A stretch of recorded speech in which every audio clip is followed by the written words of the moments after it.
Hey guys, Mr. Frazer here again, and again, we are working with fractions. Now this is day 2 of our e-learning for CISB, where we're working with fractions. And yesterday, we spent a lot of time making these little fraction sheets out of a whole piece of paper. And that's because we were talking about fractions as parts of a whole. Like here, if I eat 1/2 of a cake. Today we're going to talk about fractions as part of a group, like if I eat 1/2 of 12 cupcakes, that would be 6 cupcakes. Nice. Now, what you're going to need today is your fraction cards, like these, and something to count with. Now I have beans, but if you're tricky, you might be able to talk your parents into M&Ms. Before we start with our fraction work with these, let's start with a little activity looking at M&Ms. Nice.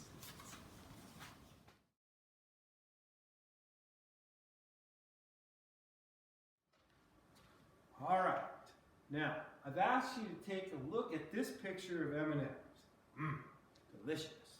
Don't worry about this picture of M&Ms. Let's just focus on this one. Now, I've also asked you to look through a few questions and do your best to answer them. I'm going to repeat the questions and then have a little pause for you to think.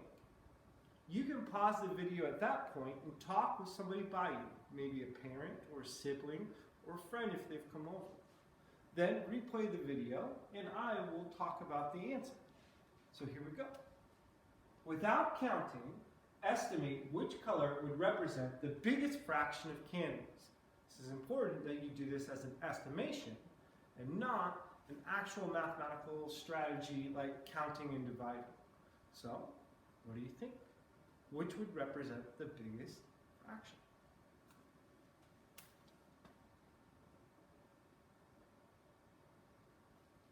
Now, the only way to check for sure is to actually count to see which one represents. But for me, I can see clearly that there are more blue than any other color there. So to me, blue would represent the biggest group within the larger group of M&Ms. So the correct answer here would be blue. Now, the reason I know that is because blue has more than any other single color. Which brings us to question number 2. What fraction might be bigger? The blue M&Ms or the brown plus the orange M&Ms?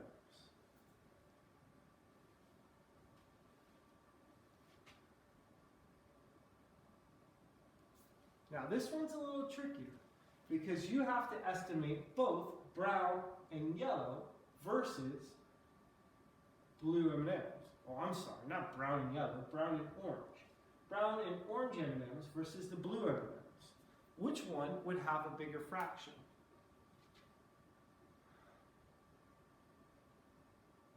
You know, I don't know. I think they would be pretty close to equivalent, which means the same. I think there would be about as many brown and orange M&Ms as there are blue, which means they would be equivalent fractions if they were the same. Now, some of you may say blue because there's obviously more blue than brown or orange. And some of you might say brown and orange put together because that's 2 parts of the whole and blue is only 1 part of the whole. And it's more likely that 2 parts together would be bigger than 1 part by itself. As long as you justify your estimation, all 3 answers would be correct. Third, what fraction do you think the red M&Ms would represent? Now, this is the first time today I've asked you to actually answer in a fraction format. So some of the possible answers that you might think of might be something like 1/4. Or, since I count green, red, orange, yellow, blue, and brown, 6 colors, maybe you might say it's 1/6. You could also think, well, because blue is more than everything else, I think that the fraction that red M&Ms represent might be smaller. And you might be thinking to yourself, oh, smaller than 1/6, 1/5 might be smaller because 5 is smaller than 6. But that's incorrect, because when we're talking about fractions, the larger the denominator, the smaller the fraction.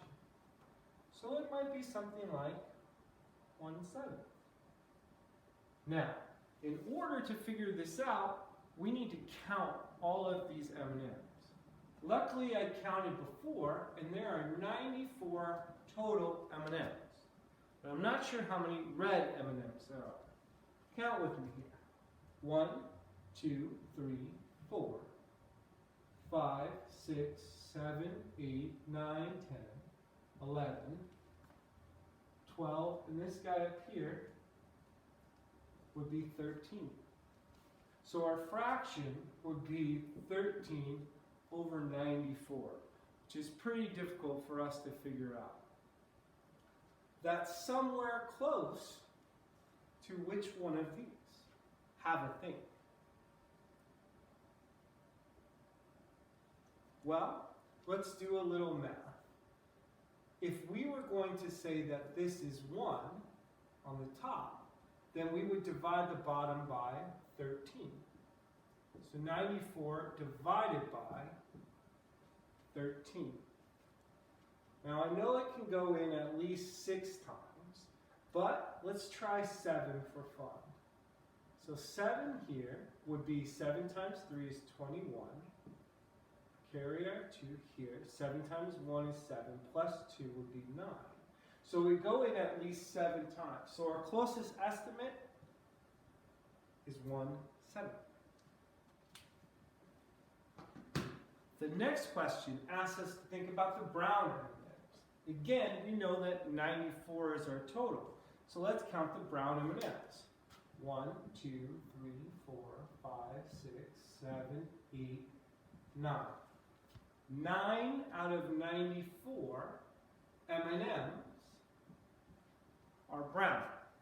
But 9 out of 94 M&Ms is not a great fraction to use to describe something. It's really complicated and takes a large understanding. If we wanted to give somebody a rough idea, we would use an estimation. Now I know that 9 goes into 94 at least 10 times. And I know it doesn't go in 11 times because that would be 99. So if I estimate by using rounding and round 94 down to 90, I would be able to reduce my fraction to 1/10.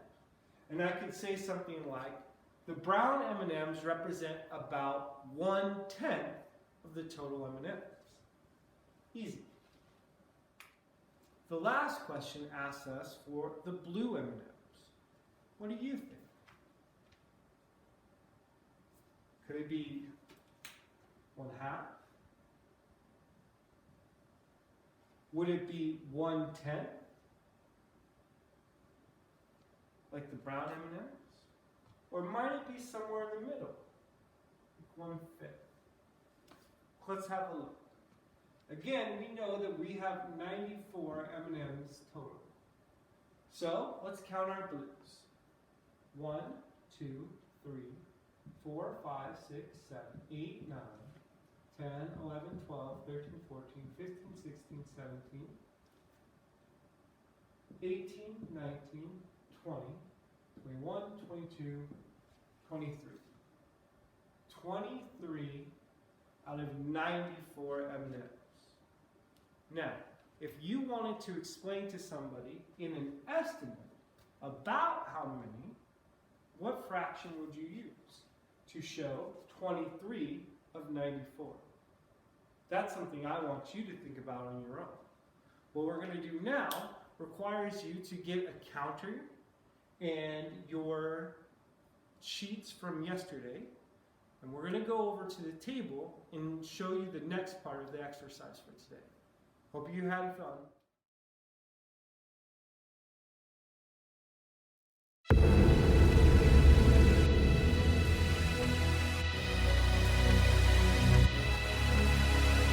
what if I told you my city was the best?